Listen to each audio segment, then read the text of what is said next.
நம்மளில் சில பேர் ரொம்ப தைரியமாக இருப்பாங்க. நாம் கூட சொல்கிறது உண்டு, அந்த ஆளுகிட்ட வர்றதுக்கு எமன் கூட பயப்படுவான் அப்படின்னு சொல்கிறது உண்டு. தைரியசாலிகளை நெருங்கிறதுக்கு எமன் பயப்படுவான் அப்படின்னு சொல்கிறது உண்மை தான். அது பொய் இல்லை. மன வலிமை இருக்குது பாருங்கள், அது மனுஷனை காப்பாற்றும். இது மருத்துவ ரீதியான உண்மை. உடல் கோளாறுகள் மன ஆரோக்கியத்தை பாதிக்கும்.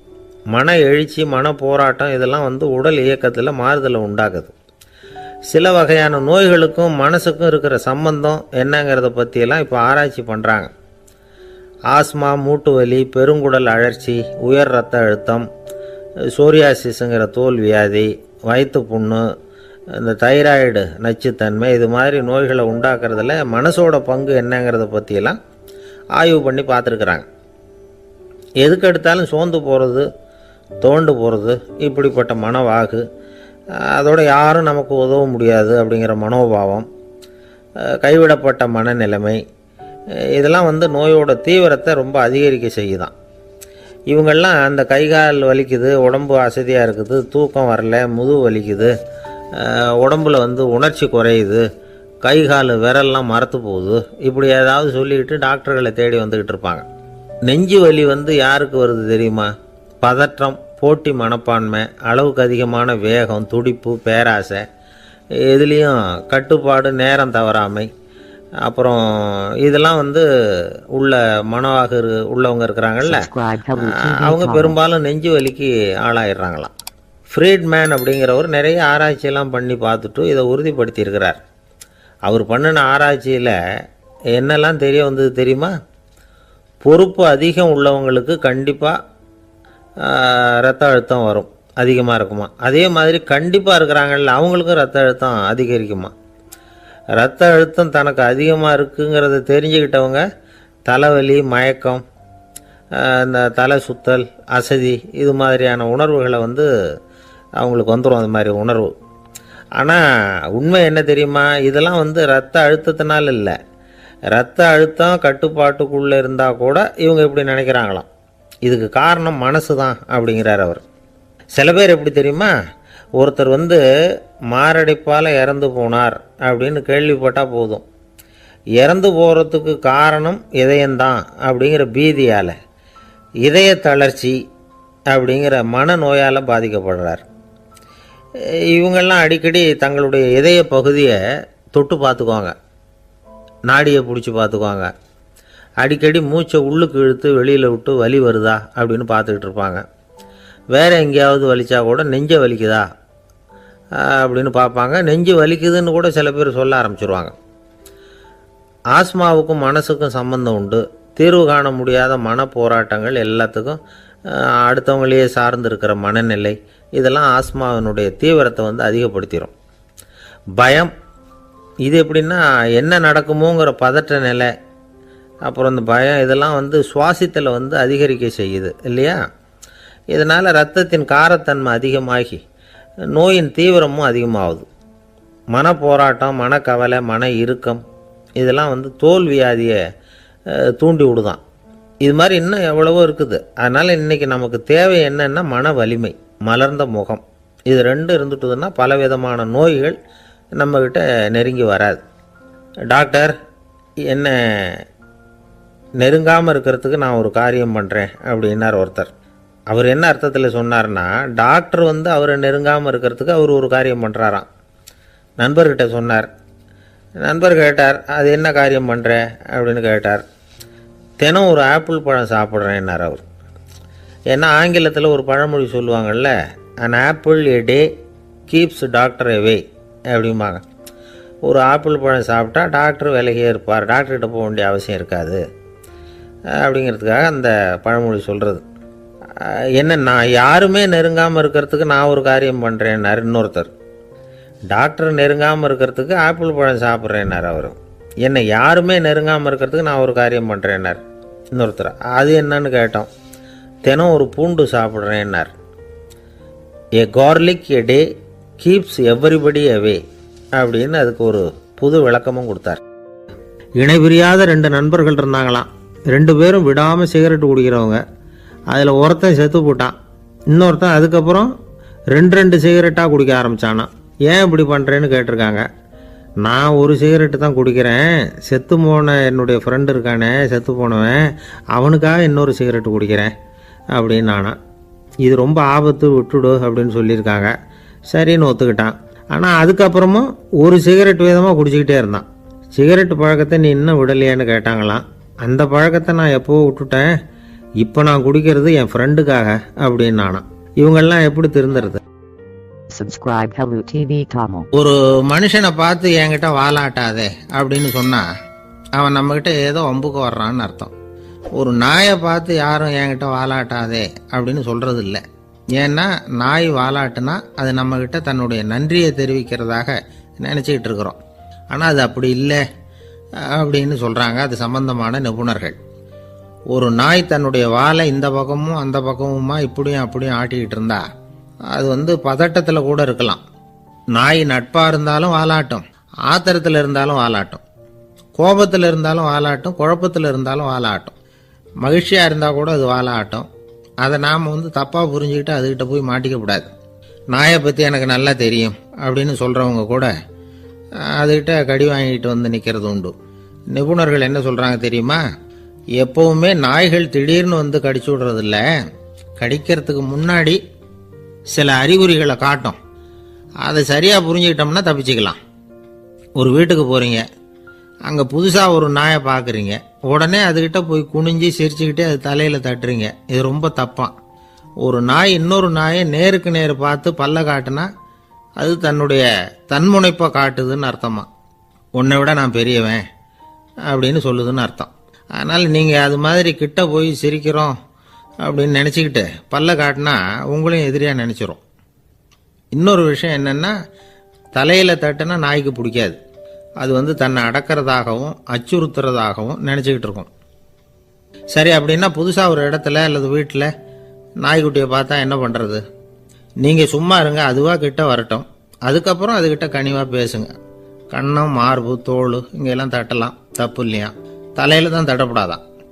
ஒரு நாய் உங்களை நோக்கி ஓடி வருது, நீங்களும் ஓடுனா அது துரத்த ஆரம்பிச்சிடும். அசையாமல் சில மாதிரி நின்றுடுங்க, அது கிட்ட வராது. அதுக்கு ஆர்வம் இல்லாமல் போயிடும். ஒரு தெருவில் சின்ன பிள்ளைங்க நிறைய பேர் விளையாடிக்கிட்டு இருக்கிறாங்க. அப்போ சில நாய்கள் அங்கே ஓடி வருது. எல்லாரும் ஓடினாங்க. அப்படி ஓடுறப்போ ஒரு பையன் கால் தடிக்க கீழே விழுந்துட்டான். என்னாச்சு தெரியுமா? துரத்திட்டு வந்த நாய்கள்லாம் கீழே விழுந்தவன ஒன்றும் செய்யலை, அவன்கிட்டே போகல.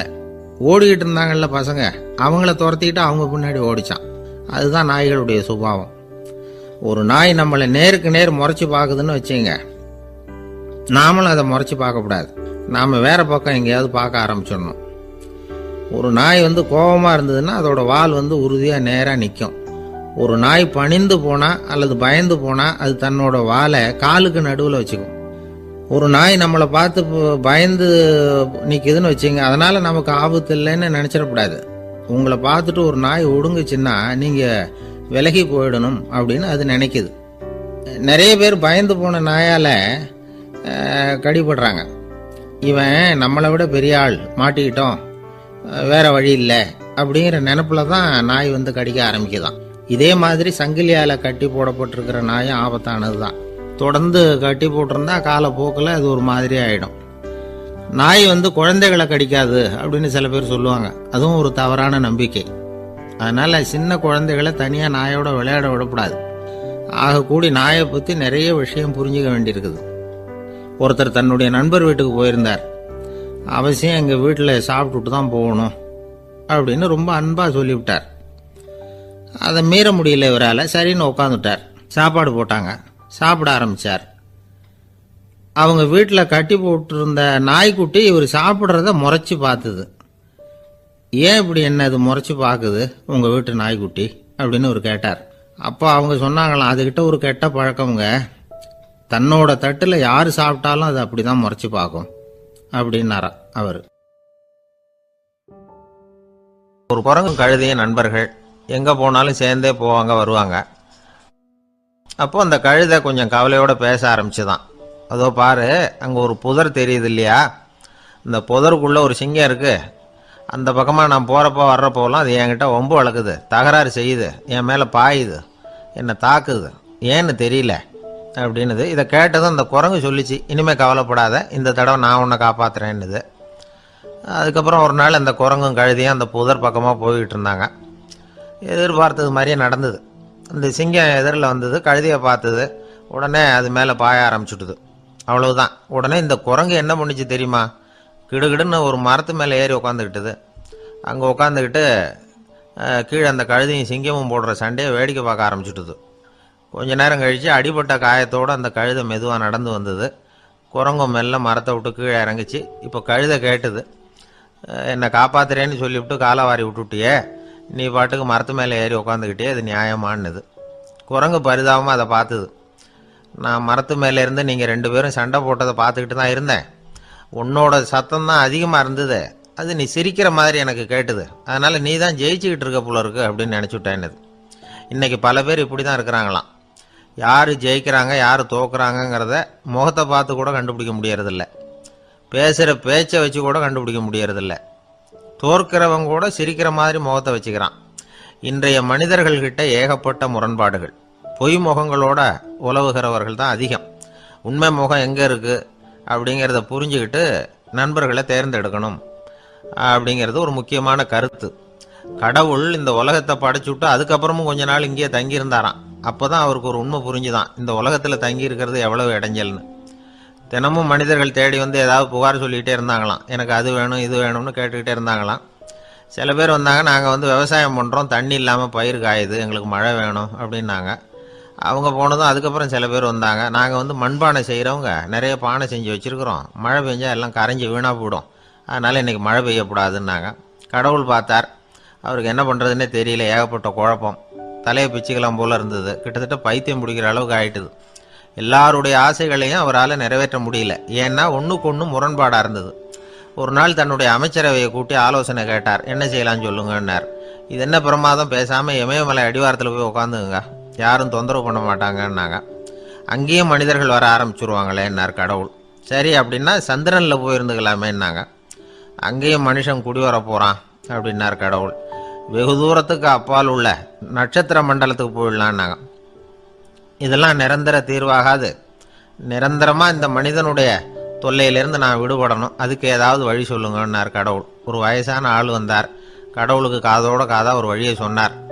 கடவுளுக்கு முகம் மலர்ந்தது. அதுதான் சரி, அப்படியே செஞ்சுடலான்னார். அந்த ஆள் சொன்ன ரகசியம் என்ன தெரியுமா? மனிதனால் அடைய முடியாத ஒரு இடம் இருக்குது, அது வேற எங்கேயும் இல்லை, அவனுக்கு உள்ளே இருக்குது, அங்கே போய் மறைஞ்சிங்க, அதுக்கப்புறம் மனிதர்களால் உங்களுக்கு தொந்தரவு இருக்காதுன்னார். மனிதன் நினைக்காத இடம் அதுதான். அதாவது உள்ளுக்குள்ளே இருக்கிற உண்மையை புரிஞ்சிக்காம வெளியில் எங்கேயோ அது இருக்கிறதாக நினச்சி வரட்டிக்கிட்டு அலையிறான் மனுஷன். உள்ளே இருக்கிற உண்மை புரிஞ்சா நாம் தன்னம்பிக்கையோட தலை நிமிர்ந்து வாழலாம். வேடிக்கையாக ஒரு கதை சொல்லுவாங்க. இதை பாருங்கள், நம்ம பையன் எங்கே பணம் வச்சாலும் எடுத்து விடுறான், என்ன பண்ணுறதுன்னாங்க அம்மா. அப்பா கொஞ்சம் நேரம் யோசனை பண்ணார். அதுக்கப்புறம் சொன்னார், அவன் கண்ணில் படாத இடமா நம்ம வீட்டில் இருக்கிறது ஒரே இடம் தான், அங்கே பணத்தை வை திருட்டு போகாதுன்னார். அது எந்த இடம்னு கேட்டாங்க. அதுதான் அவன் பாட புஸ்தகம், அதில் வச்சிரு, அவன் தொடவே மாட்டான், பாட புத்தகத்தை தொடாமல் பரீட்சையில் வெற்றி பெற முடியாது அப்படிங்கிறத புரிஞ்சுக்கணும். உள்ளே இருக்கிற உண்மையை தொடாமல் வாழ்க்கையில் வெற்றி பெற முடியாது. அதனால் உண்மையை புரிஞ்சுக்கிட்டா வாழ்க்கையில் வெற்றி நிச்சயம்.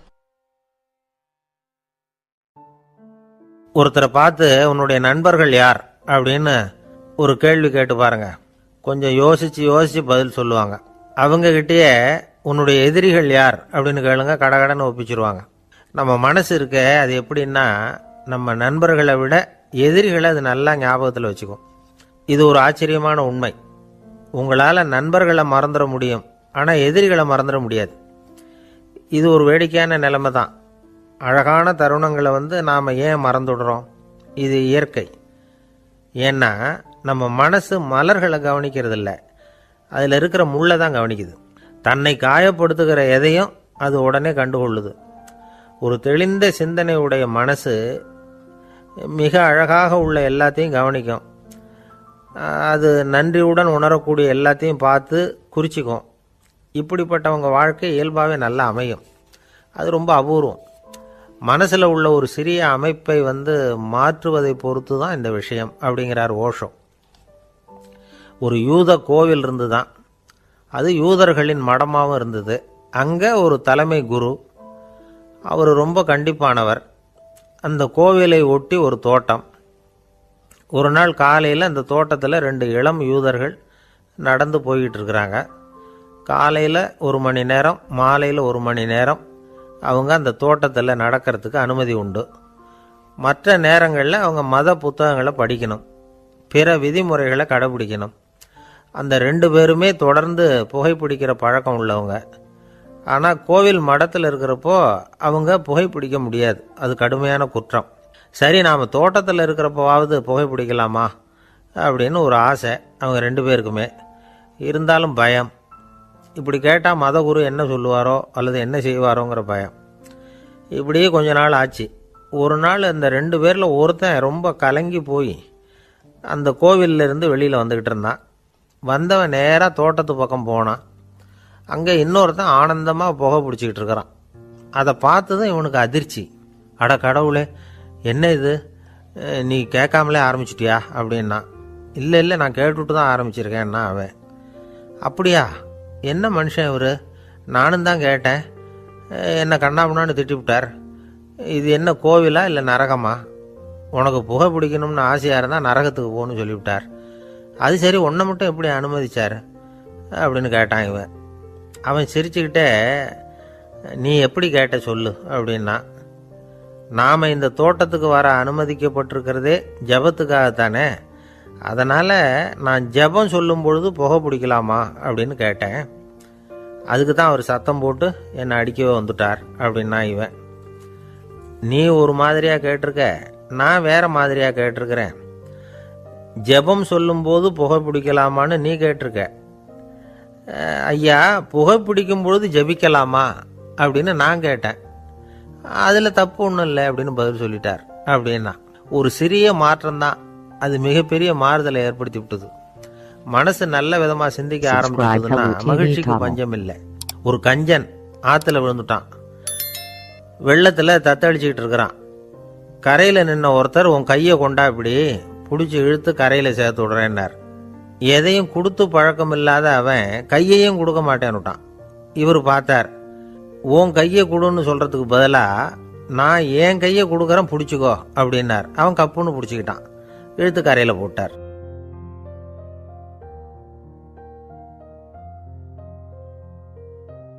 ஜப்பானில் உள்ள ஒரு புத்த விகாரை, அங்கே ஒரு வயசான பௌத்த குரு தங்கியிருக்கிறார். ஒரு நாள் ராத்திரி கடுமையான குளிர், அவரால் தாங்க முடியல. பார்த்தார், மரத்தில் செஞ்ச புத்த சிற்பங்கள் அங்கே நிறைய இருந்தது. அதில் ஒன்றை எடுத்து அதுக்கு தீ மூட்டி அந்த நெருப்பில் குளிர் காஞ்சிக்கிட்டு இருக்கிறார். மர சிற்பம் தீ வச்சதும் படபடன்னு வெடிக்க ஆரம்பிச்சுட்டுது. அந்த சத்தத்தை கேட்டதும் அந்த புத்த விகாரையின் குருக்கள் வெளியில் ஓடி வந்தார். இவர் ஆனந்தமாக குளிர் காஞ்சிக்கிட்டு இருக்கிறார். அவரால் பொறுத்துக்க முடியல. தெருவில் திரிஞ்சுக்கிட்டு இருந்த அந்த பெரியவரை இங்கே தங்க அனுமதித்ததே அவர் தான். இவர் இப்படி பண்ணுறாருன்னு நினச்சிக்கிட்டே அவரை கோபமாக பார்த்தார். ஏன் இப்படி கோபமாக பார்க்குறீங்க, இப்படி வந்து உட்காருங்க அப்படிங்கிறாரு இவர். அவருக்கு இன்னமும் கோபம் வந்துட்டுது. எங்கள் கடவுளை வந்து எரிச்சுட்டீங்களே அப்படின்னு சத்தம் போட்டாராம். அப்படியா அப்படின்னு கேட்டுக்கிட்டே அந்த சாம்பலை கிளறினார் இவர். என்ன செய்கிறீங்கன்னு கேட்டிருக்காரு அவர். நான் எலும்புகளை தேடுறேன்னாராம். நீங்கள் ஒரு பைத்தியம், இது ஒரு மர சிற்பம், இதில் எலும்புகள் கிடையாது அப்படின்னாராம்.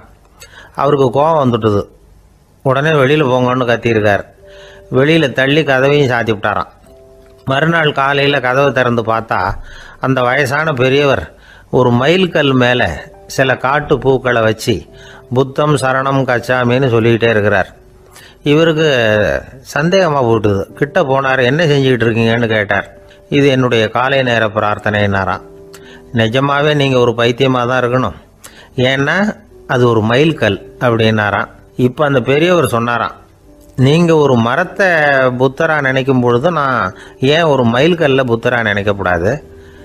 நான் வந்து புத்தரை எரிக்கலாம், ஏன்னா அவரை நான் நேசிக்கிறேன். அந்த சிற்பம் வந்து மரத்தால் ஆனதுங்கிறது எனக்கு தெரியும். நான் ஒரு மைல்கல்ல தொழலாம், ஏன்னா அது எனது பூக்களை தாங்குது. நான் இந்த மைல்கல்லுக்குள்ளே மறைஞ்சிருக்கிற புத்தரை பார்க்குறேன். யாராவது ஒரு சிற்பி இதை சிலையாக்கினாதான் நீங்கள் புத்தரை பார்க்க முடியும். அன்னைக்கு ரொம்ப குளிராக இருந்தது. நான் எனக்குள்ளே இருக்கிற புத்தரையும் பாதுகாக்கணும். உள்ளே இருக்கிற புத்தரை காப்பாற்றுறதுக்காக வெளியில் உள்ள புத்தரை எரிக்கலாம், அதில் ஒன்றும் தப்பு இல்லை. அது அவருடைய போதனையிலேயே இருக்குது. உனக்குள் ஜோதியாக இரு அப்படிங்கிறது அவருடைய போதனை. என்னுடைய புத்தர் வந்து குளிரில் நடுங்கிட்டு இருந்தார். அந்த மர சிற்பங்கள் வெயில் மழையில் உணர்ச்சி இல்லாமல் இருந்தது, அதனால் அப்படி பண்ணினேன். ஆனால் நீங்கள் என்ன பண்ணீங்க? நான் ஒரு மர புத்தரை எரிச்சதுக்காக உயிருள்ள புத்தரை வெளியில் தள்ளி கதவை சாத்தினீங்க அப்படின்னாராம் அந்த பெரியவர். உண்மையான பக்திங்கிறது இதுதான். அதாவது உனக்குள் ஜோதியாக இரு அப்படின்னு புத்தர் சொன்னார் இல்லையா, அது மாதிரி தனக்குள் ஜோதியாக இருக்கிற இந்த காலத்து ஆசாமிகள் நிறைய பேர் உண்டு. எப்பவும் போதையிலேயே இருக்கிறவங்க. ஒரு நாள் நடு ராத்திரி ஒரு மது கடையில் ஒரு ஆள் அங்குள்ள சிப்பந்திகள் கிட்ட கேட்டுக்கிட்டு இருக்கிறான். மறுபடியும் இந்த கடை எப்போ திறப்பாங்கன்னு கேட்டானா. நாளைக்கு காலையில் 8 மணிக்கு திறப்பாங்க அப்படின்னு நானும் அங்கே இருந்த ஆள். அவன் திருப்பி திருப்பி அதையே கேட்டுக்கிட்டு இருக்கான். இவனுக்கு பதில் சொல்லி சொல்லி அழுத்து போச்சு. அதான் சொல்கிறேன் ஐயா, நாளைக்கு காலையில் வா அப்படின்னாங்களாம். அதுக்கு இவன், நான் வர்றதுக்காக கேட்கலையா, நேத்திக்கு வந்தவன் உள்ளேயே மாட்டிக்கிட்டேன், வெளியில் போகிறதுக்காக கேட்டேன் அப்படின்னு. இன்பம் துன்பம் இது ரெண்டும் சேர்ந்தது தான் வாழ்க்கை. இது எல்லாரும் சொல்லிகிட்டு இருக்கிற ஒரு உண்மை. அது சரி, இது ரெண்டும் வர்றதுக்கு என்ன காரணம்? துறவி ஒருத்தர் யோசித்து பார்த்துருக்கார். இன்ப துன்பம் தோன்றுவதற்கு முக்கியமாக 6 காரணங்கள் உண்டு அப்படிங்கிறார் அவர். அது என்னங்கிறத நாமளும் தெரிஞ்சு வச்சுக்குவோமே. இப்போ முதல் காரணம் சுயநலம்.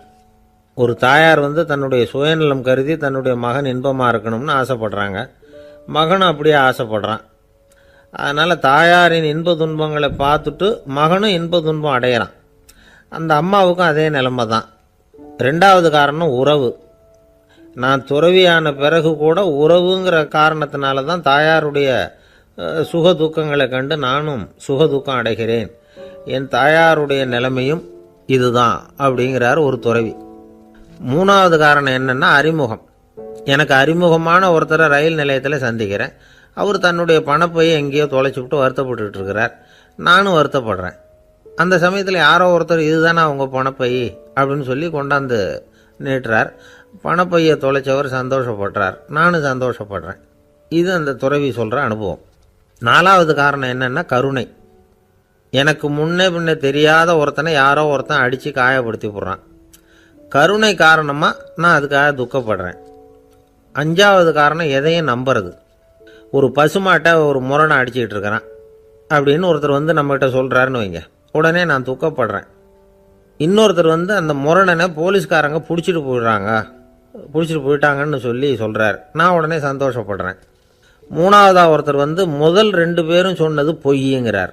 அப்போ நான் இன்ப துன்பம் ரெண்டுமே இல்லாமல் நிம்மதியாக இருக்கிறேன். இது ஒரு விதம். அடுத்தது 6வது காரணம் என்னென்னா தன்மயமாகுதல். ஒரு நாவல் படிச்சுக்கிட்டு இருக்கிறோம், அதில் வர்ற பாத்திரங்களோட நாம் ஒன்றி போயிடுறோம். அதில் வர்ற பாத்திரங்கள் சிரிச்சுதுன்னா நாமளும் சிரிக்கிறோம், அது அழுதுன்னா நாமளும் அழறோம். அதெல்லாம் வந்து அந்த துறவி சொல்கிற அனுபவ உண்மைகள். இன்ப துன்பம் இது ரெண்டும் தோன்றுவதற்கு சுயநலம், உறவு, அறிமுகம், கருணை, எதையும் நம்புறது, தன்மயமாகிறது, இது எல்லாம் தான் முக்கிய காரணம் அப்படின்னு அவர் சொல்கிறார். ஆக கூடி ஒட்டு மொத்தமாக யோசனை பண்ணி பார்த்தா பிற பொருள்கள் மீது பற்றுதல் காரணமாக தான் நாம் வந்து இன்ப துன்பம் அடையிறோம் அப்படிங்கிறத புரிஞ்சுக்க முடியுது. மனுஷன் வந்து இன்ப துன்பம் அடையிறதுக்கு 7வது காரணம் கூட ஒன்று உண்டு அப்படின்னு சொல்லிகிட்டே வந்தார் ஒருத்தர். அது என்ன அப்படின்னு கேட்டோம். அதுதான் சார் இந்த நீங்கள் சொல்லிட்டு வர்ற இன்று ஒரு தகவல்னார். எப்படி சொல்கிறீங்கன்னு கேட்டோம். இன்று ஒரு தகவல் கேட்க ஆரம்பிக்கிறப்போ மனசில் இன்பம், ஆரம்பித்த உடனே இது ஏற்கனவே கேட்ட சமாச்சாரமாச்சே அப்படின்னு நினைக்கிறப்போ துன்பம் அப்படின்னு அதுக்கு ஒரு விளக்கம் கொடுத்தார் அவர். நம்பிக்கை இல்லைன்னா இந்த உலகத்தில் நாம் வந்து நடமாடவே முடியாது. அவநம்பிக்கையோடு இருந்துக்கிட்டு இருந்தால் என்றைக்கும் அவஸ்தை தான்.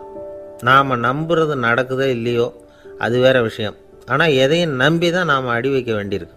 வேறு ஒன்றும் வேணாம், ஒரு லாட்ரி சீட்டு வாங்குகிறோம், அது எங்கே நமக்கு விழப்போகுது அப்படிங்கிற அவநம்பிக்கையோடவா வாங்குகிறோம். பரிசு நமக்கு தான் அப்படிங்கிற நம்பிக்கை உள்ளூர இருக்கிறதுனால தான் அதை வாங்குகிறோம். இருந்தாலும் முடிவு வேறு மாதிரி ஆகிடுது. அதுக்காக மனசு சோர்ந்து போகிறதில்ல, அடுத்த மாதமும் சீட்டு வாங்குகிறோம். இந்த நம்பிக்கை தான் மனித வாழ்க்கைக்கு ஆதாரம். ஒரு கடையில் போய் டீ சாப்பிட்றீங்க, அந்த டீ நல்ல டீ தானா, அதில் விஷம் கலந்துருக்குமா அப்படிங்கிற சந்தேகம் வந்துட்டுதுன்னு வச்சுங்க. அதுக்கப்புறம் அதை எப்படி நீங்கள் சாப்பிட முடியும்? நம்பி தான் சாப்பிட்ணும். ரயில் ஒழுங்காக போய் சேருங்கிற நம்பிக்கை இருக்கிறதுனால தான் அதில் ஏறி உட்காடுறோம். லெட்டர் ஒழுங்காக போய் சேருங்கிற நம்பிக்கை இருக்கிறதுனால தான் பெட்டியில் போடுறோம். சரி, நம்ம கதையெல்லாம் நம்மளோட இருக்கட்டும். மனித நம்பிக்கை வந்து எந்த அளவுக்கு உறுதியாகவும் அறிவுபூர்வமாகவும் இருக்கணுங்கிறதுக்கு அலெக்சாண்டர் வாழ்க்கையில் நடந்த ஒரு சம்பவத்தை உதாரணமாக சொல்லலாம். இந்த உலகத்தையே ஜெயிக்கணும்னு புறப்பட்டார் அலெக்சாண்டர். ஒரு கட்டத்தில் அவர் சிட்னஸ் நதி கரைக்கு வந்து சேர்ந்தார். அந்த சமயத்தில் அவருக்கு கடுமையான நோய் வந்துட்டுது. அவர் கூடவே வந்திருந்த கிரேக்க வைத்தியர்கள் என்னென்னமோ முயற்சியெல்லாம் பண்ணி பார்த்தாங்க. இருந்தாலும் அலெக்சாண்டருக்கு வந்திருக்கிறது என்ன நோய்ங்கிறத அவங்களால கண்டுபிடிக்க முடியல. ஏன்னா அந்த பகுதியில் உள்ளவங்களுக்கு மட்டுமே அதிகமாக வரக்கூடிய ஒரு வினோதமான நோயாக இருந்தது அது. ஆனால் அவர் இருக்கிற இடம் எதிரியோட இடம், பாரசீக மன்னனோட ஆளுகைக்கு உட்பட்ட இடம். என்ன பண்ணுறது அப்படின்னு எல்லாரும் யோசனை பண்ணாங்க. பாரசீக மன்னனோட அரண்மனையில் இருக்கிற வைத்தியர் வந்தால் இந்த நோயை குணப்படுத்தி விடுவார் அப்படின்னு சொன்னாங்க. இருந்தாலும் எதிரியோட நாட்டில் இருக்கிற வைத்தியரை கூப்பிட்டு எப்படி நம்பி வைத்தியம் பார்க்க சொல்கிறது அப்படின்னு சொல்லி எல்லோரும் தயங்கினாங்க. ஆனால் அலெக்சாண்டர் தயங்கலை. பரவாயில்ல, அழைச்சிட்டு வாங்கன்னு விட்டார். உடனே அவரை போய் அழைச்சிட்டு வந்துட்டாங்க. அவர் வந்தார். அலெக்சாண்டர் உடம்பை பரிசோதனை பண்ணி பார்த்தார். சரி, இதை வந்து குணப்படுத்தி விடலாம், பயப்பட வேண்டியதில்லை. ஆனால் இதுக்கு ஒரு மூலிகை ரசம் தயார் பண்ணி கொடுக்கணும். நான் போய் அதை தயார் பண்ணிவிட்டு 2 நாளில் திரும்பி வந்துடுறேன் அப்படின்னு சொல்லிவிட்டு போனார் அந்த வைத்தியர். அதே மாதிரி 2 நாளில் திரும்பி வந்தார் மூலிகை ரசத்தோட. இதுக்கு இடையில் அலெக்சாண்டரோட தளபதிகளில் ஒருத்தர் ரகசியமாக ஒரு எச்சரிக்கை கடிதம் கொடுத்து அனுப்பியிருக்கிறான். அதை வாங்கி என்ன விஷயம்னு பார்த்தார். இப்போ உங்ககிட்ட வந்திருக்கிற எதிரி நாட்டு வைத்தியரை நம்பாதீங்க, அவன் கொண்டுகிட்டு வந்திருக்கிற மூலிகை ரசத்தில் விஷம் கலந்துருக்குது அப்படின்னு அதில் எழுதியிருக்கு. அதை பார்த்தார் அலெக்சாண்டர். இருந்தாலும் கொஞ்சம் கூட அலட்டிக்கலை. வைத்தியர் கொடுத்த மருந்தை வாங்கி கடகடன்னு குடிச்சுட்டு அதுக்கப்புறம் அந்த கடிதத்தில் இருந்த விஷயத்தை அந்த வைத்தியர்கிட்ட சொன்னார். வைத்தியர் தகைச்சு போயிட்டார். தன் மேலே அலெக்சாண்டர் வச்சிருக்கிற நம்பிக்கையை பார்த்து அவருக்கு ரொம்ப வியப்பு. வைத்தியர் வந்து உண்மையிலேயே நல்ல மருந்து தான் கொண்டுகிட்டு வந்து கொடுத்துருக்கிறார், அதில் விஷம்லாம் எதுவும் கலக்கலை. அதுக்கப்புறம் அலெக்சாண்டர் அந்த வைத்தியரை பார்த்து சொன்னாராம், நம்பிக்கைங்கிற அச்சாணியை ஆதாரமாக வச்சுக்கிட்டு தான் இந்த உலகம் சுற்றிக்கிட்டு இருக்குது. எனக்கு எதிரியாக இருந்தாலும் பாரசீக மன்னர் வந்து ரொம்ப பெரியவர். அப்பேற்பட்ட மன்னருடைய அரண்மனை வைத்தியர் தொழில் நேர்மை இல்லாதவராக இருக்க மாட்டார். அப்படி இருந்தால் அவரை வந்து அரண்மனை வைத்தியராக வச்சிருக்கவே மாட்டாங்க அப்படின்னு நம்பினேன். என்னுடைய நம்பிக்கை வீண் போகலை அப்படின்னாராம். இதுதான் மானுட நம்பிக்கைங்கிறது. இந்த காலத்துலேயும் இது மாதிரி இந்த மானுட நம்பிக்கையை ரொம்பவும் சாமர்த்தியமாக கையாளுகிற கெட்டிக்காரங்க சில பேர் இருக்கிறாங்க. இந்த காலத்து குரு, அவருக்கு ஒரு சிஷ்யன். குரு முன்னாடி அந்த சிஷ்யன் ரொம்ப பணிவாக நின்று, குருவே, உங்கள் கையால் விஷத்தை கொடுத்தாலும் அதை வாங்கி மடமடன்னு குடிச்சிருவேன் அப்படின்னா. உன்னுடைய குரு பக்தியை மெச்சினேன் அப்படின்னார் குரு. அதுக்கு அந்த சிஷ்யன், அப்படி இல்லை குருவே, உங்ககிட்ட சிஷ்யனாக இருக்கிறத விட உங்கள் கையால் விஷத்தை வாங்கி குடிச்சு விடுறது ரொம்ப நல்லது, அதனால தான் அப்படி சொன்னேன் அப்படின்னா. சில பேரை இப்படி சொல்கிறது உண்டு, அடுத்தவங்களை அனுசரித்து நடந்துக்க தெரியல, அவன் என்ன சார் மனுஷன் அப்படிம்பாங்க. சக மனிதர்களோட எப்படி பழகிறது அப்படின்னு தெரியாததுனாலேயே பல பேர் இன்னைக்கு சங்கடப்பட்டுக்கிட்டு இருக்கிறாங்க. வசதி வாய்ப்பெல்லாம் சரியாக இருக்கும், ஆனால் வாழ்க்கை சரியாக இருக்காது. இன்னொருத்தர்கிட்ட எப்படி பேசுறது பழகிறதுங்கிறது தெரியாததுனால தான் இந்த அவஸ்தை. சரி, இந்த அவஸ்தை இல்லாமல் வாழறது எப்படி? இதுக்கு அனுபவசாலிகள் சில வழிமுறைகளை சொல்கிறாங்க. அதெல்லாம் என்னென்னங்கிறத இப்போ தெரிஞ்சுக்குவோம். முதல்ல நம்ம நாக்கு நம்ம கண்ட்ரோலில் இருக்கணும். வார்த்தைகளை கொட்டிவிட்டு அதுக்கப்புறம் அள்ள முடியாமல் கிடந்து கஷ்டப்படக்கூடாது. எப்படி பேசுகிறோங்கிறதும் முக்கியம், பேசுகிறப்ப எப்படி முகத்தை வச்சிருக்கிறோங்கிறதும் முக்கியம். அன்பாக பேசினாலும் நல்லாயிருக்கும். அப்படி பேசுகிறப்ப ஆதரவாக அவர் தோள் மேலே ஒரு கையை போட்டுக்கிட்டு பேசினா இன்னமும் நல்லாயிருக்கும். 2வது விஷயம், இன்னொருத்தர்கிட்ட பேசுகிறப்ப வாக்குறுதிகளை அள்ளி வீசக்கூடாது. கொடுக்குற வாக்குறுதி குறைச்சலாக இருக்கணும். அப்படி கொடுத்த வாக்குறுதியை கண்டிப்பாக நிறைவேற்றணும். நாம் ஒருத்தரை பாராட்டுறோம் அல்லது அவரை பற்றி அபிப்பிராயம் சொல்கிறோம்னா அது ஆக்கப்பூர்வமாக இருக்கணும். நம்ம பாராட்டு அல்லது விமர்சனம் அடுத்தவருடைய முன்னேற்றத்துக்கு உதவுறது மாதிரி இருக்கணும். நாம் சொல்கிறத கேட்டுட்டு அவன் தலையில் கையை வச்சுட்டு உட்காந்துடக்கூடாது. எப்பவும் உற்சாகமாக இருக்கணும், முகம் மலர்ச்சியாக இருக்கணும். மனுஷன் இருந்தால் வருத்தம், கவலை, ஏமாற்றம் எல்லாம் இருக்க தான் செய்யும். அதெல்லாம் மனசில் இருக்கட்டும். அந்த வருத்தமும் கவலையும் ஏமாற்றமும் சேர்ந்துக்கிட்டு நம்ம முகத்தில் இருக்கிற மலர்ச்சியை மூடி மறைக்கிறதுக்கு நாம் இடம் கொடுத்துடக்கூடாது. எந்த விஷயத்தை பற்றி யாருக்கிட்ட பேசினாலும் வெளிப்படையாக பேசணும். திறந்த மனசோட பேசணும். மூடி மறைச்சி முன்னு மூங்கிக்கிட்டு இருக்கக்கூடாது. இன்னொருத்தர்கிட்ட பேசுகிறப்போ விவாதம் பண்ணுங்க, அது தப்பு இல்லை. ஆனால் வாதாடிக்கிட்டு இருக்கக்கூடாது. அதாவது என்ன சொல்கிறாங்கன்னா, டிஸ்கஸ் பண்ணலாம், ஆர்கியூ பண்ணக்கூடாதான். நம்மக்கிட்ட இருக்கிற நல்ல குணங்களை நாம் எடுத்து சொல்லிகிட்டு இருக்கக்கூடாது. அந்த நல்ல குணங்களே நம்மளை பற்றி எடுத்து சொல்லணும். அது மாதிரி நடந்துக்கணும். அதே மாதிரி அடுத்தவங்க கிட்ட உள்ள கெட்ட குணங்களை பற்றி அவசியம் இல்லாமல் நாம் பேச வேண்டியதில்லை. உங்களை பற்றி யாராவது தப்பாக பேசுகிறாங்களா, அப்படி அவங்க பேசுகிறதுல உண்மை இல்லையா அப்படின்னா அதை நீங்கள் பொருட்படுத்த வேண்டியதில்லை, விட்டுடலாம். அது தானாக போயிடும். ஒரு 4-5 பேரோட பேசிக்கிட்டு இருந்தீங்கன்னா எல்லாருக்கும் முக்கியத்துவம் கொடுங்க. யாரையும் அலட்சியப்படுத்தாதீங்க. தமாஷா பேசலாம். ஆனால் அவங்க தமாஷ் அடுத்தவங்களை கேலி பண்ணுறதா இருக்கக்கூடாது. நமக்கு கிடைக்க வேண்டியது கிடைக்கலையே அப்படிங்கிற தவிப்பு நம்மக்கிட்ட இருக்கக்கூடாது. அது தேவையில்லை. உங்கள் செயல்பாடுகள் தெளிவாக இருக்கட்டும். பாராட்டு தானாக அவங்கள தேடிட்டு வரும். இன்னொரு மனுஷனுடைய மனசில் கௌரவமான ஒரு இடத்த பிடிக்கணும்னா நாம் இந்த குணத்தையெல்லாம் நம்மக்கிட்ட வளர்த்துக்கணும். இதெல்லாம் அனுபவசாலிகள் சொல்லியிருக்கிற குறிப்புகள். இந்த குறிப்புகளை சரியாக புரிஞ்சுக்கணும். அது முக்கியம். தப்பாக புரிஞ்சுக்கிட்டா என்ன ஆகும் தெரியுமா? இதை கேளுங்க. ஒருத்தர் வந்தார். சார், அடுத்தவங்க தோள் மேலே கையை போட்டுக்கிட்டு அன்பாக பேசணும்னு சொன்னீங்க. அப்படிதான் பேசினேன். அவரு முதுக கூட தட்டி கொடுத்தேன். என் வேலை போயிட்டுது சார், வீட்டுக்கு அனுப்பிச்சுட்டாங்க அப்படின்னார். யாருக்கிட்ட அப்படி பேசுனீங்கன்னு கேட்டோம். என் முதலாளி கிட்ட சார் அப்படிங்கிறார் ரொம்ப சோகமா.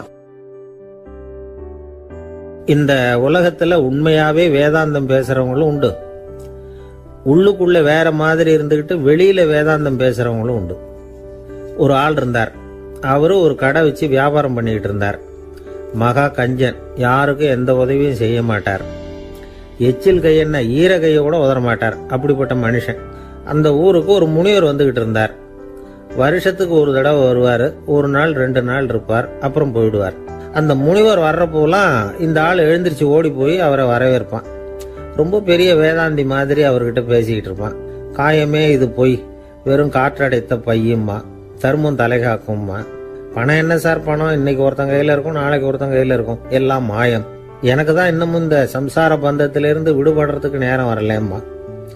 அந்த முனிவரும் இந்த ஆள் இப்படி சொல்றதை கேட்ட உடனே, ஏப்பா அப்படி சொல்ற, இப்ப கூட நீ சரின்னு சொல்லு, உனக்கு தீட்சை கொடுத்து இதுல இருந்து விடுபடுற ஞானத்தை போதிக்கிறேன் பார். உடனே அந்த ஆள் என்ன சொல்லுவான் தெரியுமா? ஐயோ சாமி, இப்போ அது எப்படிங்க முடியும்?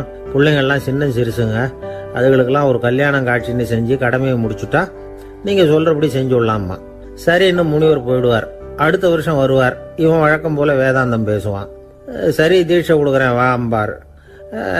பேரம்பேத்தியை பார்க்கணும், கோர்ட்ல கேஸ் ஒன்று இருக்கு, அது முடியணும் அப்படின்னு தயங்க ஆரம்பிச்சிருவான். எல்லாம் சொல்லுவான், ஆனா குடிக்கிறதுக்கு தண்ணி கூட கொடுக்க மாட்டான். ரொம்ப வருஷம் கழிச்சு மறுபடியும் ஒரு நாள் அந்த ஊருக்கு முனிவர் வந்தார். இவன் கடைக்கு வந்தார். அப்புறம் அங்க கல்லாவில் நம்ம ஆள் இல்லை. அவன் புள்ள தான் உட்காந்துருக்கிறான். அப்பாவை போலவே புள்ளையும் எழுந்திரிச்சு ஓடியாந்து முனிவரை வரவேற்றான். அப்பா எங்கன்னு விசாரிச்சாரு முனிவர். ஐயோ, அதை ஏன் கேட்குறீங்க சாமி, உங்ககிட்ட தீட்சை வாங்கி இந்த சம்சார பந்தத்திலேருந்து விடுதலை பெறணும்னு சொல்லிக்கிட்டே இருப்பார். அது நிறைவேறாமலே போய் சேர்ந்துட்டார். போன மாதம் ஒரு நாள் திடீர்னு நெஞ்சு வலிக்குதுன்னார். அவ்வளவுதான், போட்டுன்னு போயிட்டார் அப்படின்னு புலம்புனான் பையன். இதை கேட்டதும் முனிவர் சிரிச்சாரான். அவன் எங்கடா போவான், உன் அப்பா எங்கேயும் போகல, இதோ வாழை ஆட்டிக்கிட்டு உன் காலடியிலே இருந்துகிட்டு இருக்கான் பார் அப்படின்னு சொல்லி அங்கே நின்றுக்கிட்டு இருந்த ஒரு நாயை சுட்டி காட்டினாரான். என்ன சாமி சொல்றீங்க அப்படின்னு ஆச்சரியமாக கேட்டிருக்கான் பையன். உடனே முனிவர் அந்த நாயோட தலையில் ஒரு தட்டு தட்டி பேசுறா அப்படின்னாரான். உடனே அந்த நாய் வேதாந்தம் பேச ஆரம்பிச்சுட்டு தான். காயமே இது போய் வெறும் காற்றடைத்த பைய அப்படின்னு தான். முனிவர் சொன்னார், அடே இப்பவும் ஒன்றும் கெட்டு போகல, நீ விரும்புனா சொல்லு, உனக்கு தீட்சை கொடுத்து என் பின்னாடியே அழைச்சிட்டு போயிடுறேன், அங்கே அழைச்சிட்டு போய் உனக்கு ஞானத்தை போதிக்கிறேன், வர்றியா அப்படின்னு கேட்டிருக்காரு. உடனே அந்த நாய் சொல்லிச்சான், ஐயோ அதை ஏன் கேட்குறீங்க சாமி, நான் உண்ணாமல் தின்னாமல் ஏராளமான சொத்து சேர்த்து வச்சுட்டேன். என் பிள்ளைங்க அதோட பெருமை தெரியாமல் ராத்திரி நேரம்லாம் கதவை திறந்து போட்டுட்டு தூங்கிடுவாங்க. அதனால் இப்படி நாயாக பிறந்து ராத்திரி பகலாக சுற்றி சுற்றி காவல் காத்துட்டு கிடக்கிறேன். இப்போ எப்படி சாமி வர முடியும் அப்படின்னு கேட்டுதான். அறியாமையிலேயே சுகம் கண்டு இப்படி இருக்கிற ஆளுங்களுக்கு எப்படி விடுதலை கிடைக்கும், எப்போ விடுதலை கிடைக்கும் அப்படின்னு கேட்குறார் தசாவதானி, திருக்குறள் பேர் ராமையா. அவர் கேட்கறது நியாயம் தானே. இந்த காலத்து பையன் ஒருத்தன் அப்பா கிட்ட சொன்னான், அப்பா இன்னைக்கு நான் 1 ரூபா மிச்சப்படுத்தி விட்டேன் அப்படின்னு நானான். அப்படியா, என்னடா பண்ணேன்னு கேட்டிருக்காரு அப்பா. டவுன் பஸ்ஸில் ஏறாமல் அது பின்னாடியே ஓடியாந்தேன், 1 ரூபா மிச்சம் தானே அப்படின்றான். அட பாவி, ஒரு ஆட்டோ பின்னாடி ஓடியாந்துருந்தா 10 ரூபா மிச்சமாயிருக்குமே, வேஸ்ட் பண்ணிட்டியே அப்படின்னாராம் அந்த அப்பா.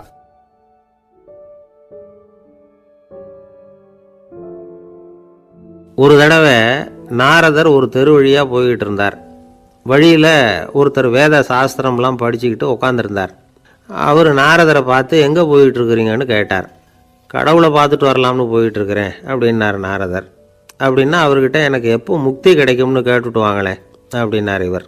சரி கேட்டு வரேன் அப்படின்னு சொல்லிவிட்டு நாரதர் நடந்தார். கொஞ்சம் தூரத்தில் ஒரு மரத்தடியில் ஒரு தொழிலாளி செருப்பு தைச்சிக்கிட்டு உட்காந்துருந்தார்.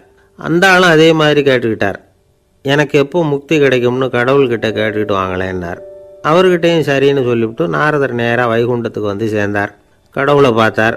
இவங்க 2 பேரும் சொல்லி அனுப்பின விஷயத்தை பற்றி கேட்டார். அதுக்கு கடவுள் சொன்னார், அந்த செருப்பு தைக்கிற தொழிலாளி உடல் நீத்ததும் உடனே என்னை வந்து அடைவான். ஆனால் அந்த சாஸ்திரம் படித்த ஆள் இப்போதைக்கு என்கிட்ட வந்து சேர மாட்டான். அவன் இன்னமும் பல பிறவிகள் எடுத்து அங்கேயே இருக்க வேண்டியிருக்குது. எப்போ இங்கே வந்து சேருவான்னு எனக்கே தெரியாது அப்படின்னார். நாரதருக்கு இதோட ரகசியம் என்னங்கிறது புரியல. எனக்கு ஒன்றும் புரியலையேன்னாரான் கடவுள்கிட்ட. சீக்கிரம் புரிஞ்சுக்குவேன், நீ திரும்பி போகிறப்போ நான் இங்கே வைகுண்டத்தில் என்ன செஞ்சுக்கிட்டு இருக்கேன்னு கேட்டால், ஒரு ஊசியின் துவாரத்தில் ஒரு யானையை கோத்துக்கிட்டு இருக்கிறேன்னு அவங்கக்கிட்ட சொல்லு அப்படின்னார் கடவுள் சிரிச்சுக்கிட்டே. நாரதர் பூமிக்கு திரும்பினார். கடவுளை பார்த்தீங்களா, எப்படி இருக்கார் அப்படின்னு விசாரித்தார் வேத சாஸ்திரம் படித்தவர். ஓ பகவானா, அவர் யானையை ஊசியின் காதில் நுழைச்சிக்கிட்டு இருக்கிறார் பார்த்தேன்னார் நாரதர். ஊசி காதில் யானையா, அது எப்படி முடியும்? நீங்கள் சொல்கிறத நான் நம்ப மாட்டேன்னு விட்டார் அவர். சரி, இந்த ஆளுக்கு இறைவன் பேரில் நம்பிக்கை இல்லை அப்படிங்கிறத நாரதர் புரிஞ்சுக்கிட்டார். அடுத்தபடியாக அந்த தொழிலாளி இருந்த இடத்துக்கு போனார். இறைவனை பார்த்தீங்களான்னு கேட்டார் அவர். பார்த்தேன், ஒரு ஊசி துவாரத்தில் யானையை கோத்துக்கிட்டு இருந்தார் அப்படின்னு சொல்லிவிட்டு நாரதர் அந்த ஆள் முகத்தை கவனித்தார். அந்த தொழிலாளி இதை கேட்டுட்டு கொஞ்சம் கூட ஆச்சரியப்படலை. அவரால் முடியாத காரியம் கூட உண்டானார். என்ன இப்படி சொல்கிற, ஊசியின் துவாரத்தில் யானையை கோக்க முடியும்னு நீ நம்புறியா அப்படின்னு கேட்டார் நாரதர். நிச்சயமாக நம்புகிறேன்னார் அவர். அது எப்படி அப்படின்னு கேட்டார் இவர். இதை பாருங்கள், நான் இந்த ஆலமரத்தடியில் தான் தினமும் உட்காந்துருக்கிறேன். தினமும் இந்த மரத்திலிருந்து எவ்வளவோ பழம் கீழே விழுது. இந்த பழத்தில் இருக்கிற ஒவ்வொரு விதையிலேயும் உள்ள ஒரு ஆலமரம் இருக்குது. ஒரு சின்ன விதைக்குள்ள ஒரு பெரிய ஆலமரம் இருக்க முடியுங்கிறப்ப ஊசி துவாரத்தில் கடவுள் யானையை நுழைய வச்சாருங்கிறத ஒத்துக்கிறதுல என்ன கஷ்டம் இருக்குது அப்படின்னு ரொம்ப சர்வசாதாரணமாக பதில் சொன்னாராம் அந்த தொழிலாளி. நாரதர் யோசனை பண்ணார். இந்த தொழிலாளி வேத சாஸ்திரங்களையெல்லாம் படிக்கலைன்னா கூட அறிவுபூர்வமாக சிந்திச்சு இறைவனை நம்புகிறான். அதனால தான் கடவுள் இந்த ஆளுக்கு சீக்கிரம் முக்தி கிடைக்கும்னு சொன்னார் அப்படிங்கிறத புரிஞ்சுக்கிட்டாராம். இந்த கதையில் வர்ற கடவுள், நாரதர், வைகுண்டம் இதெல்லாம் ஒரு பக்கம் இருக்கட்டும், ஒரு சின்ன விதைக்குள்ளே ஒரு பெரிய ஆலமரம் தூங்கிக்கிட்டு இருக்கு அப்படிங்கிற உண்மை, அந்தரத்தில் 1000 கிரகங்கள் சுற்றிக்கிட்டு இருக்குங்கிற உண்மை, இதெல்லாம் நாம் பார்த்துக்கிட்டு தானே இருக்கிறோம். இந்த உண்மைகள் அதிசயமாக நமக்கு தெரியறதுனால அதை நம்பாமல் இருந்துட முடியாது. இயற்கையை பரிபூர்ணமாக நம்புங்கள், அந்த நம்பிக்கையே நம்ம வாழ்க்கைக்கு ஆதாரம் அப்படிங்கிறத விளக்கறதுக்காக தான் இந்த கதை. இந்த காலத்தில் நம்ம பிள்ளைங்களுக்கெல்லாம் இது மாதிரி நம்பிக்கை அதிகமாகவே இருக்குது. ஒரு நாள் ஒரு சின்ன பையன்கிட்ட கேட்டேன், ஏன்பா கடவுள் ஒரு பானைக்குள்ளே ஒரு யானையை நுழைய வச்சுட்டாருன்னு சொன்னால் அதை நீ நம்புவியா அப்படின்னு கேட்டோம். நம்புவேன் சார், அது ஒன்றும் பெரிய அதிசயம் இல்லைன்னா. எப்படிறான்னு கேட்டோம். எப்படின்னா அந்த பானை அந்த யானையை விட பெருசாக இருந்திருக்கும், அவ்வளவுதான் அப்படின்னு சொல்கிறான். பக்தின்னு சொல்கிறோம் இல்லையா, அது 3 வகைப்படும் அப்படிங்கிறார் ஒரு பெரியவர். அது என்ன 3 வகைன்னா, தெய்வ பக்தி, அடியார்கள் பக்தி, குரு பக்தி. அடியார் பக்தியை விட தெய்வ பக்தியை விட குரு பக்தி தான் ரொம்பவும் சிறந்ததுங்கிறார் அவர். தெய்வத்துக்கிட்ட செஞ்ச பாவம் குருநாதர்கிட்ட தீர்ந்துருமா, குருநாதர்கிட்ட செஞ்ச பாவம் தெய்வத்துக்கிட்ட போனாலும் தீராதான். இப்படி பெரியவங்களாம் சொல்லி வச்சுருக்கிறாங்க. ஒரு காடு, அங்கே அயோத தௌமியர் அப்படின்னு ஒரு தபோதனர், அவர் பல மாணவர்களை ஒன்றா சேர்த்து ஒரு குருகுலம் நடத்திக்கிட்டு இருக்கிறார். பல தரப்பட்டவங்க பல திறப்பட்டவங்க மாணவர்கள் அதில் சேர்ந்து படிச்சுக்கிட்டு இருக்கிறாங்க. பாஞ்சால ராஜகுமாரன் ஒருத்தனும் அந்த குருகுலத்தில் சேர்ந்து படிச்சுக்கிட்டு இருக்கிறான். அவன் பேர் ஆருணி. பெரிய இடத்து புள்ள, இருந்தாலும் படுப்பில் ரொம்ப கெட்டிக்காரனாக இருந்தான். அவன் தான் அங்கே முதல் மாணவன். ஒரு நாள் குருநாதர் அந்த அரசகுமாரனை கூப்பிட்டார். நம்ம குருகுலத்துக்கு சொந்தமான வயலில் தண்ணீர் பெருகி வெள்ளம் பயிரை அழிக்குதான். அதனால் நீ போய் மடையை அடைச்சிட்டு வந்துரு அப்படின்னார். அந்த அரசகுமாரன் உடனே புறப்பட்டான். குருநாதர் சொல்லிட்டார்ல, உடனே புறப்பட்டான். நான் பெரிய இடத்து பிள்ளையாச்சே, ராஜகுமாரனாச்சே, ரொம்ப செல்வாக்கூட வளர்ந்தவனாச்சே, நான் போய் வயலில் இறங்கி வேலை செய்கிறதா அப்படின்னுலாம் அவன் நினைக்கல. குருநாதர் கட்டளையை நிறைவேற்ற வேண்டியது நம்ம கடமை அப்படின்னு நினச்சான். உடனே ஒரு மண்வெட்டியை தூக்கி தோளில் வச்சுக்கிட்டு புறப்பட்டு போயிட்டான். வயலுக்கு போனான். பார்த்தான், தண்ணி கரையை உடச்சிக்கிட்டு வயலுக்குள்ளே ஏகமாக பாஞ்சிக்கிட்டு இருக்குது. இவன் மண்வெட்டியால் களிமண்ணை புல்லோடு சேர்த்து புல் பத்த மாதிரி வெட்டி வெட்டி போட்டான். இருந்தாலும் மடையை அடைக்க முடியல. தண்ணி அதை மீறி வந்துக்கிட்டே இருக்குது. தண்ணி வேகமாக வயலுக்குள்ளே போய்கிட்டே இருக்குது. போடுற பத்தையெல்லாம் கரைஞ்சி போயிட்டுருக்கு. இருந்தாலும் இவன் தன்னுடைய முயற்சியை கைவிடலை. வெட்டி வெட்டி போட்டுக்கிட்டே இருக்கிறான். காலையில் அங்கே போனவன் சாயந்தரம் வரைக்கும் இப்படி செஞ்சுக்கிட்டு இருக்கிறான். உடம்பும் மனசும் ரொம்பவும் சோர்ந்து போச்சு. இருந்தாலும் குருநாதர் இட்ட கட்டளையை நிறைவேற்றாமல் இருக்கிறோமேங்கிற ஒரு குறை அவனுக்கு இருக்குது. குரு கட்டளையை நிறைவேற்றாத நான் இன்னமும் இருக்கணுமா அப்படின்னு யோசனை பண்ண ஆரம்பிச்சிட்டான். என்ன செய்யலாம்னு பார்த்தான். நம்ம குருநாதர் இட்ட பணிக்காக இந்த உடம்பையே தியாகம் பண்ணலாம் அப்படின்னு முடிவு பண்ணான். தண்ணி பாயுதில் அதுக்கு குறுக்க விழுந்து அப்படியே மடையை அடைச்சிக்கிட்டு அப்படியே படுத்துட்டான். இது மற்றவங்களுக்கு தெரியாது. அன்னைக்கு ராத்திரி ஒரு விளக்கு முன்னாடி உட்காந்து குருநாதர் பிள்ளைங்களுக்கு பாடம் சொல்லி கொடுத்துக்கிட்டு இருக்கிறார். முதல் வரிசையில் இருக்கக்கூடிய ராஜகுமாரனை காணலை. நம்ம ஆருணி எங்கே போனா அப்படின்னு சொல்லி மற்ற மாணவர்களை விசாரித்தார். இப்போ அவங்க சொன்னாங்க, சுவாமி அவன் காலையில் வயலுக்கு மடையை அடைக்கிறதுக்காக போனான், நீங்கள் தான் போக சொன்னீங்க, இன்னும் திரும்பி வரல அப்படின்னு அவர் பையன். குருநாதர் உடனே ஒரு தீவெட்டி எடுத்துக்கிட்டு மாணவர்களை அழைச்சிக்கிட்டு வயலுக்கு போனார். அங்கே போய் பார்த்தா ஆளை காணும். ஆருணின்னு சொல்லி சத்தம் போட்டு கூப்பிட்டு பார்க்குறார். நான் இங்கே இருக்கேன் குருநாதா அப்படின்னு காலுக்கு அடியிலேருந்து ஒரு சத்தம் வருது. குனிஞ்சு பார்த்தா அவன் மடையில் படுத்துருக்கிறான். என்னப்பா இதுன்னார். காலையிலேருந்து இந்த மடையை அடைச்சி பார்த்தேன் சுவாமி, முடியல, அதனால் இப்படி குறுக்க படுத்துட்டேன். என்னை தாண்டறதுக்கு பயந்து போய் தண்ணியை தேங்கி நின்றுட்டுது அப்படின்னா. அவனுடைய குரு பக்தியையும் அவனை தாண்டறதுக்கு அஞ்சு நிற்கிற தண்ணி தேக்கத்தையும் பார்த்துட்டு எல்லாரும் ரொம்ப ஆச்சரியப்பட்டு போயிட்டாங்களாம். ஆருணி எழுந்திரிச்சு வா அப்படின்னு கூப்பிட்டாரான் குருநாதர். அவன் தண்ணீரை பொழந்துக்கிட்டு எழுந்திரிச்சு வந்தானான். அதனால் அவனுக்கு உத்தாலகன் அப்படின்னு ஒரு பேர். உத்தாலகன்னா தண்ணீரை பிளந்தவன் அர்த்தம். அந்த உத்தாலகன் மாதிரி இந்த காலத்து மாணவர்களுக்கும் குரு பக்தி வேணும் அப்படின்னு சொன்னோம் ஒரு பள்ளிக்கூடத்தில். உடனே நிறைய மாணவர்கள் எழுந்திரிச்சு நின்னாங்க. சார், நீங்கள் எங்களை இன்னமும் சரியாக புரிஞ்சுக்கலன்னு நினைக்கிறோம். அன்னைக்காவது ஒருத்தன் அப்படி இருந்தான், இன்னைக்கு ஏகப்பட்ட உத்தாலகர்கள் இருக்கிறோம். எங்கள் வாத்தியார் கட்டளை இட்டா இப்போவே அது மாதிரி வயலுக்கு போய் மடையில் குறுக்கப்படுத்துக்கிறதுக்கு இந்த வகுப்பில் உள்ள அத்தனை பேரும் தயாராக இருக்கிறோம் அப்படின்னாங்க. அப்படியா அப்படின்னு சொல்லி கேட்டோம் ரொம்ப சந்தோஷமாக. ஒருத்தன் ரொம்ப அடக்கமாக எழுந்திரிச்சான். அப்புறம் சொன்னான், ஆமாம் சார், வகுப்பில் இவர் நடத்துகிற பாடத்தை கேட்டுக்கிட்டு இருக்கிறத விட பேசாமல் போய் மடையில் படுத்துடுறது ஒன்றும் கஷ்டமான காரியமாக இருக்காது, அதனால தான் எல்லாரும் அங்கே போகிறேன்னு சொல்கிறோம் அப்படிங்கிறான். ஒரு ஊரில் ஒரு ஞானி இருக்கிறார். ரொம்ப பெரிய ஞானி, ரொம்ப வயசாயிட்டுது. கடைசி காலத்தில் அவர்கிட்ட சில பேர் வந்தாங்க. உங்கள் குரு யார் அப்படின்னு கேட்டாங்க. அவர் நிமிர்ந்து பார்த்தார். எனக்கு ஆயிரக்கணக்கான குருமார்கள் உண்டு, அவங்க பேரெல்லாம் சொல்லணும்னா இந்த காலம் பத்தாது, ஆனால் முக்கியமான ஒரு 3 பேரை பற்றி மட்டும் உங்களுக்கு சொல்கிறேன் அப்படின்னாராம். அப்புறம் சொன்னார், அந்த 3 பேரில் ஒருத்தன் ஒரு திருடன். ஒரு சமயம் ஒரு பாலைவனம் வழியாக நான் போய்கிட்டு இருந்தேன். அப்போது வழி தவறி போய் ஒரு கிராமத்துக்கு போயிட்டேன். அது இருட்டு நேரம், நடு ராத்திரி, ஊரே உறங்கி போச்சு. அந்த நேரத்தில் ஒரு ஆள் மட்டும் ஒரு வீட்டு சுவத்தில் ஏதோ பண்ணி உள்ளே நுழையிறதுக்கு முயற்சி பண்ணிகிட்டு இருக்கிறான். அவங்கிட்ட போய் நான் இன்னைக்கு இங்கே எங்கே தங்க முடியும் அப்படின்னு கேட்டேன். அதுக்கு அவன், இந்த ராத்திரி வேளையில் அது ரொம்ப சிரமம், ஒரு திருடனோட உங்களால் தங்க முடியும்னா நீங்கள் என்னோட தங்கலாம் அப்படின்னா. நான் அவங்க கூட 1 மாதம் தங்கியிருந்தேன். ஒவ்வொரு நாள் ராத்திரியும் இப்போ நான் என்னுடைய வேலைக்கு போகிறேன், நீங்கள் ஓய்வு எடுத்துக்கோங்க அப்படின்னு சொல்லிவிட்டு போவான். அவன் திரும்பி வந்த உடனே உனக்கு ஏதாவது கிடைச்சிதான்னு நான் கேட்பேன். அதுக்கு அவன், இன்னைக்கு ராத்திரி ஒன்றும் இல்லை, நாளைக்கு மறுபடியும் முயற்சி பண்ணுவேன் அப்படின்பா. எப்பவும் அவன் நம்பிக்கை இழந்ததே கிடையாது, எப்பவும் சந்தோஷமாகவே இருப்பான். நானும் ரொம்ப காலமாக தியானம் பண்ணிக்கிட்டே இருந்தேன். ஒன்றுமே நடக்கலை. ஆனால் நான் என்ன பண்ணேன் தெரியுமா? மனசு வருத்தப்படும், நம்பிக்கை இழந்துருவேன். அப்போல்லாம் அந்த திருடனுடைய விடாமுயற்சி தான் ஞாபகத்துக்கு வரும். அதனால் அந்த திருடன் எனக்கு ஒரு குரு. என்னுடைய 2வது குரு யாருன்னா அது ஒரு நாய். இது எப்படின்னா, ஒரு சமயம் எனக்கு ரொம்ப தாகமாக இருந்தது. ஒரு நதியை நோக்கி போய்கிட்டு இருந்தேன். அப்போ ஒரு நாயும் வந்தது. அதுக்கும் தாகம். ஓடி வந்து ஆற்றை பார்த்தது. அதோட நிழல் வந்து ஆற்றுல தெரிஞ்சுது. அதை பார்த்ததும் பயந்துட்டுது அது. அதாவது அது தன்னுடைய சொந்த உருவத்தையே கண்டு பயந்தது. அதை பார்த்து குறைக்குது, திரும்பி ஓடிச்சு. ஆனால் அதுக்கு தாகம் அதிகமாக இருந்ததுனால அது மறுபடியும் திரும்பி வந்தது. பார்த்தா மறுபடியும் தண்ணியில் நாயோட உருவம் தெரியுது.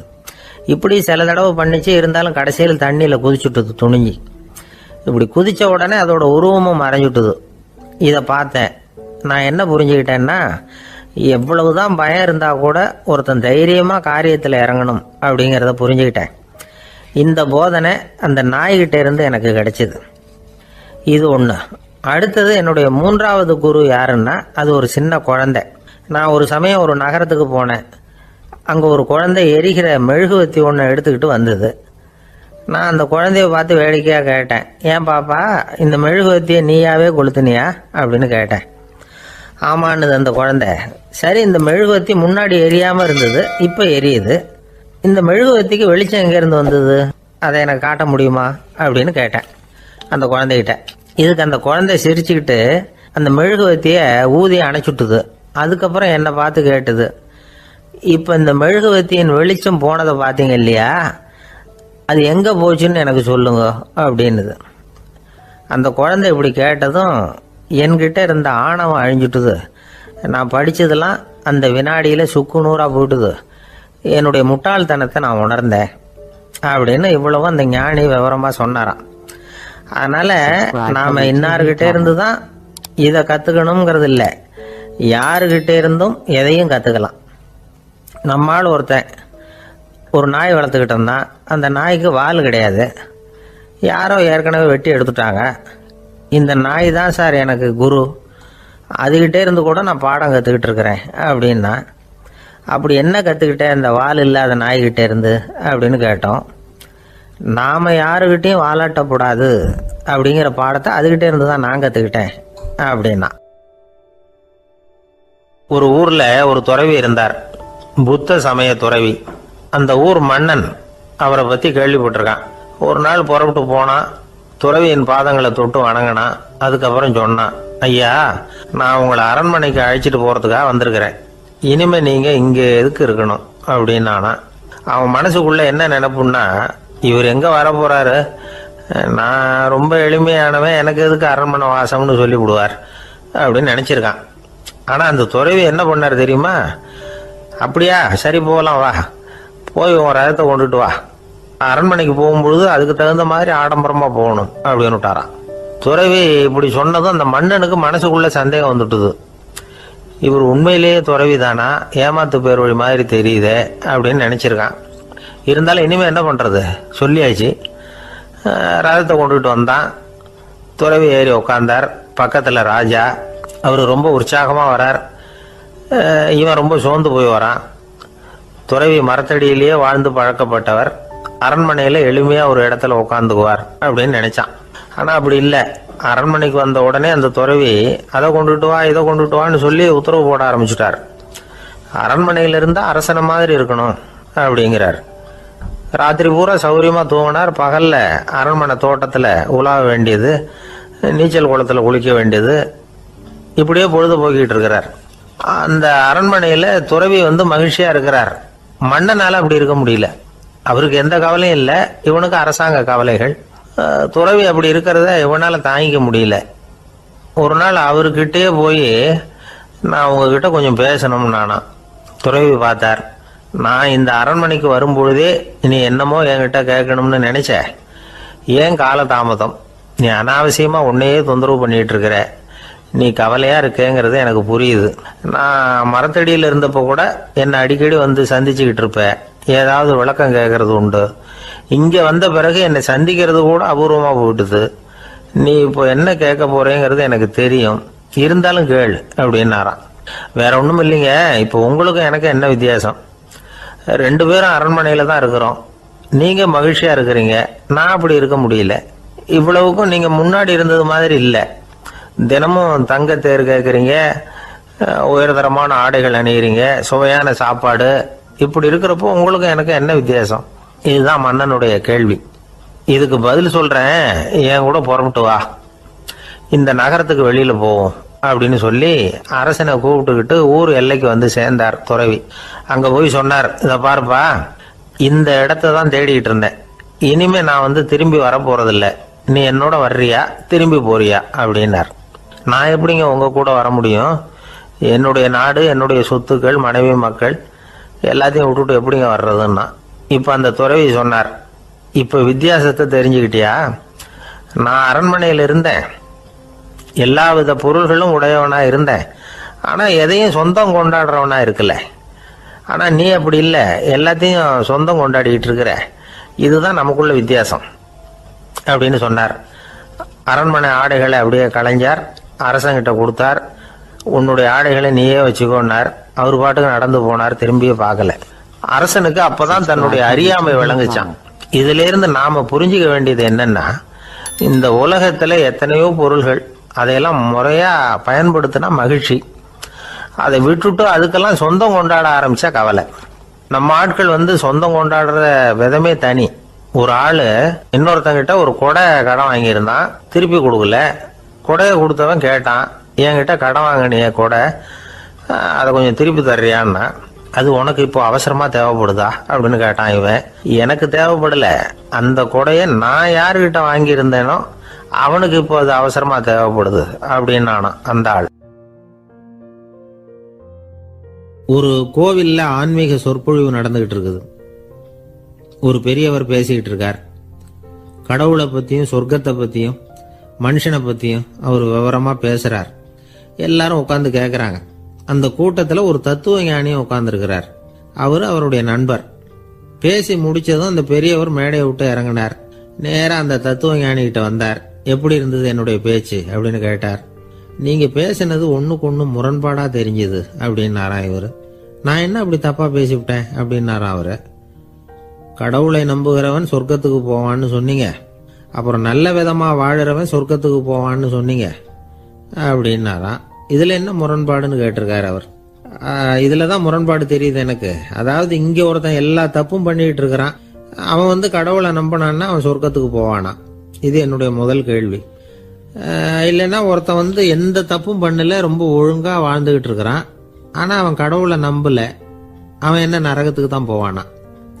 கடவுள் நம்பிக்கை உள்ள ஒரு திருடன் என்ன ஆவான், எங்க போவான்? கடவுள் நம்பிக்கையே இல்லாத ஒரு நல்லவன் என்ன ஆவான், எங்க போவான்? ஒருத்தன் இங்க கடவுள் நம்பிக்கையோட வாழறது முக்கியமா அல்லது நல்லவனா வாழறது முக்கியமா? இதுதான் இவர் கேட்ட கேள்வி. இதை கேட்டதும் அந்த பெரியவர் வந்து குழம்பி போட்டார். அவர் சொன்னது நியாயம் தானே. கடவுளை நம்புறவன் தான் சொர்க்கத்துக்கு போவான்னா பேசாம கடவுளை நம்பிக்கிட்டு இந்த உலகத்துல எல்லா தப்பும் பண்ணிட்டு இருக்கலாமே. பேச்சாளர் குழப்பத்தோட வீட்டுக்கு போனார், படுத்து தூங்கினாரு. ஒரு கனவு வந்தது. கனவுல அவர் ஒரு ரயில்ல வேகமா போயிட்டு இருக்கிறார். எதிரில் உட்காந்துருக்கிறவரை பார்த்து நாம இப்ப எங்க போறோம்னு கேட்டார். சொர்க்கத்துக்கு போயிட்டு இருக்கிறோம் அப்படின்னாங்களாம். ரயில் போய் நின்னுது. இவர் இறங்கினார். இங்க கௌதம புத்தர் இருப்பார், சாக்ரட்டிஸ் இருப்பார், அவங்கள பார்க்கறதுக்கு ஒரு நல்ல வாய்ப்பு அப்படின்னு நினைச்சுக்கிட்டே அங்கேயும் இங்கேயும் பார்த்தார். அங்க யாருமே இல்லை, ஒரே பாலைவனம் மாதிரி இருக்குது. பச்சை இல்லை, பசுமை இல்லை, பூக்கள் இல்லை, மரம்லாம் மொட்டையா நிற்குது. எலும்பும் தோலுமா சில முனிவர்கள் அங்கேயும் இங்கேயுமா உட்காந்துருக்குறாங்க. இவர் அவங்க கிட்ட போய் இந்த புத்தர், சாக்ரட்டிஸ் இவங்கெல்லாம் எங்க இருக்கிறாங்கன்னு கேட்டாராம். அப்படி யாரும் இங்க இல்லையே, அவங்கெல்லாம் யாரு அப்படின்னு திருப்பி கேட்டிருக்கிறாங்க. இவருக்கு அதிர்ச்சியா போச்சு. அப்படின்னா அவங்க எங்க போயிருப்பாங்க? உடனே ரயில் நிலையத்துக்கு ஓடி வந்தார். அப்பதான் நரகத்துக்கு ஒரு ரயில் புறப்பட்டுக்கிட்டு இருந்தது அங்கிருந்து. அதுல ஏறி உட்கார்ந்தார். ரயில் வேகமா போச்சு. நரகம் நெருங்க நெருங்க காற்று குளிர்ச்சியா வீச ஆரம்பிச்சுதான். வெளியில பசுமையா இருந்துதான். அழகான மலர்கள், அழகான நீர்நிலைகள், நந்தவனங்கள், ரொம்ப அருமையா இருக்குது. ரொம்ப அங்க இருந்தவங்க எல்லாம் ரொம்ப மகிழ்ச்சியா உல்லாசமா வேற இருந்திருக்கிறாங்க. எங்க பார்த்தாலும் ஆடல் பாடல் உற்சாகம்.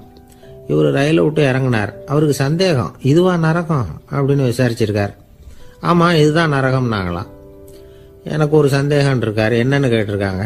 கௌதம புத்தரும் சாக்ரட்டீஸும் லாவோஸும் இவங்க மாதிரி இன்னும் பல பேரும் கடவுள் நம்பிக்கை இல்லாதவங்க அவங்கெல்லாம் இங்கே இருக்கிறாங்களா அப்படிங்கிறது தான் என்னுடைய சந்தேகம் அப்படின்னாராம். இப்போ அவங்க சொல்லியிருக்கிறாங்க, இப்போ நீங்கள் பார்க்குறீங்களே பசுமையும் பச்சை பயிர்களும் ஆடல் பாடல்களும் அழகிய மலர்களும், இது எல்லாமே கௌதம புத்தரும் சாக்ரட்டீஸும் அது மாதிரி மகான்களும் இங்கே வர ஆரம்பிச்ச பிறகுதான் உண்டாக ஆரம்பிச்சது. இந்த பிரதேசத்தை அவங்க அப்படியே மாத்திவிட்டாங்க. இப்போலாம் இங்க இருக்கிறவங்க யாரும் சொர்க்கத்துக்கு போறதுக்கே ஆசைப்படுறது இல்லை அப்படின்னாங்களாம். இந்த அதிர்ச்சியிலேயே அந்த பெரியவர் கனவு கலைஞ்சி முடிச்சுக்கிட்டார். இதுல இருக்கிற கருத்து என்னன்னா, நல்லவர்கள் எங்க இருக்கிறாங்களோ அந்த இடத்துக்கு பேர் தான் சொர்க்கம். சொர்க்கம் நரகம்ங்கிறதெல்லாம் ஆன்மீக பண்புகள், அவ்வளவுதான். ஒரு ஊர்ல 2 இணைபிரியாத நண்பர்கள்.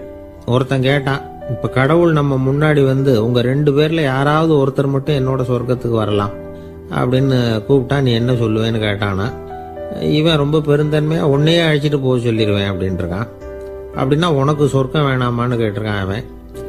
நீ என்னை விட்டுட்டு போனாவே அப்புறம் இந்த பூலோகமே எனக்கு சொர்க்கம் தாண்டா அப்படின்னு நானா இவன்.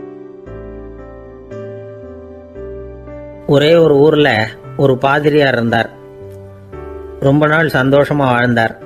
ஒரு நாள் அவர் மடத்து சமையல் அறையில பாத்திரங்களை கழுவி துலக்கி சுத்தப்படுத்திக்கிட்டு இருந்தார். அந்த சமயத்துல ஒரு தேவ தூதன் அவர் முன்னாடி வந்து நின்னான். இவர் நிமிர்ந்து பார்த்தார்.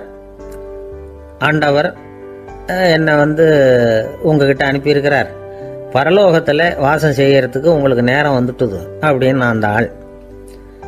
ஆண்டவருக்கு என்னோட ஞாபகம் வந்ததுக்கு நன்றி. ஆனாலும் இப்போ இங்க நீயே பாரு, எவ்வளவு பாண்டங்கள் பாக்கி இருக்கு, இவ்வளவையும் நான் சுத்தப்படுத்த வேண்டியிருக்கு. நான் நன்றி கெட்டவனா இருக்க விரும்பல. இந்த பணியை முடிக்கிற வரைக்கும் என்னுடைய பரலோக வாழ்வை தள்ளி வைக்க முடியுமா? நீ என்ன நினைக்கிற அப்படின்னு கேட்டார். தேவதூதன் தனக்கே உரிய விவேகத்தோட அன்போட பாதிரியாரை பார்த்தான். சரி, என்ன செய்யலாம்ங்கிறத அப்புறம் சொல்றேன் அப்படின்னு சொல்லிவிட்டு புறப்பட்டு போயிட்டான். ஒரு நாள் அந்த பாதிரியார் தோட்டத்தில் உள்ள களைகளை எல்லாம் ஒரு களை கொத்தியால கொத்தி களை எடுத்துக்கிட்டு இருக்கிறார். அந்த சமயத்தில் இந்த தேவதூதன் மறுபடியும் அவர் முன்னாடி வந்து நிற்கிறான். பாதிரியார் பார்த்தார். இதை பாரு, இந்த தோட்டம் பூராவும் எவ்வளவு களை மண்டி கிடக்கு, பரலோகம் கொஞ்ச காலம் எனக்காக பொறுத்திருக்கலாம்னு நீ நினைக்கிறியா அப்படின்னு கேட்டார். தேவதூதன் சிரிச்சுக்கிட்டே மறுபடியும் மறைஞ்சிட்டான். மறுபடியும் அவர் களை எடுக்கிறது, தானிய களஞ்சியத்துக்கு வர்ணம் பூசுறது, இப்படிப்பட்ட வேலைகளில் ஈடுபட்டிருக்கார். இன்னொரு நாள் ஒரு மருத்துவமனையில் நோயாளிகளை கவனிச்சுக்கிட்டு ரொம்ப தீவிரமாக இருக்கிறார் அந்த பாதிரியார்.